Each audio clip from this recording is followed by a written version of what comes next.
केंद्र सरकार के 12 वर्ष पूरे होने पर औद्योगिक क्षेत्र में संवाद कार्यक्रम आयोजित।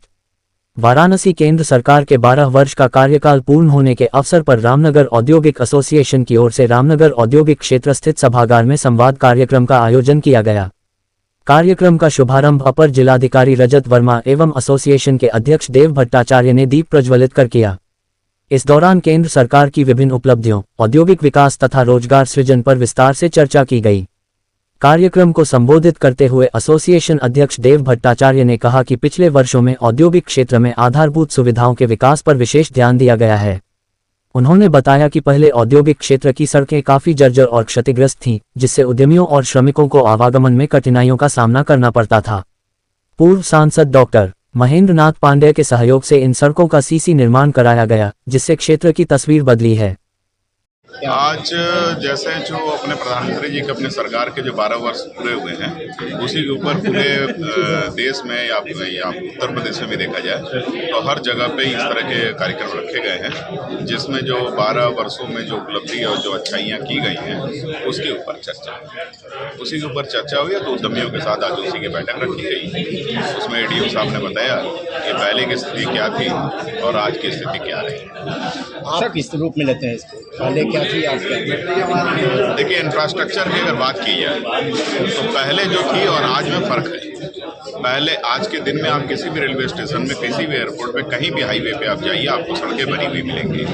ये आप देख रहे होंगे। इंफ्रास्ट्रक्चर के मामले में कोई जोड़ नहीं है, बहुत काम हुआ है, हर जगह पे हुआ है। आज यही इंडस्ट्रियल एरिया इतना खराब था 2017 से कितना बढ़िया हो गया।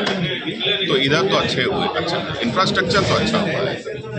लेकिन बाकी देखा जाए, अगर दूसरे एंगल में देखा जाए तो उद्योगों को देखा जाए, इस समय उद्योगों में थोड़ी समस्या आती है कि बड़ी बड़ी कंपनियाँ बड़ी फर्मों और छोटे MSME के बीच में जो टैक्सेशन की चीज़ें हैं वो एक जगह है। तो बड़ा कॉर्पोरेट जो होता है वो अपना जो चीज़ बनाता है उसकी कीमत कम हो जाती है और MSME की कीमत महंगी पड़ जा रही है, बेच नहीं पा रहा है, क्वालिटी नहीं दे पा रहा है। तो MSME के लिए थोड़ी समस्या है, इस पर सरकार को देखना होगा। और भी कई समस्याएं, जैसे सोलर है। सोलर आप लोग को आवासीय सोलर पे बहुत से छूट मिलती है। आप जानते हैं 1,08,000 की छूट है।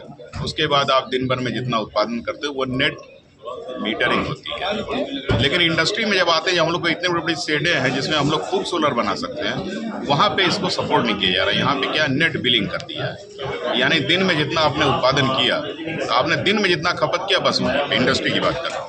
और जो आपके उत्पादन बच गए हैं वो रात के समय आपको उसका ₹3.28 मूल्य के हिसाब से बचे हुए यूनिट का पैसा मिलेगा।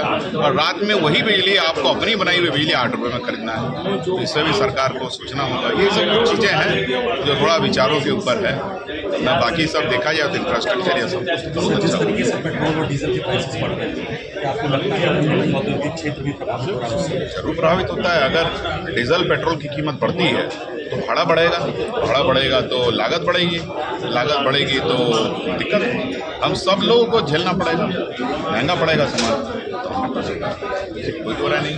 Thank you sir.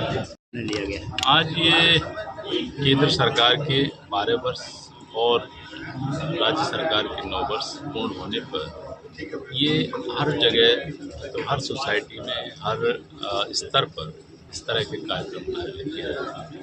जो लोगों ने आज से 12 वर्ष पूर्व देखा और आज जो देखा अंतर है, जो प्रगति हुई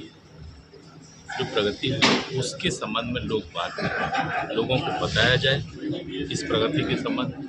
इस तरह की ये मीटिंग यहाँ पर एक उद्योग बंधु हुई है और इसी में जो है सभी उद्योग। सर, ये सब्सिडी जो लोगों का रुक जा रहा है, किसी के लिए नहीं रहा, किसी का आ नहीं रहा, तो उसके विषय में क्या कहना चाहेंगे? अब ये एक स्पेसिफिक क्वेश्चन है, लेकिन जो सब्सिडी है, जो नियम से है वो मिलती है।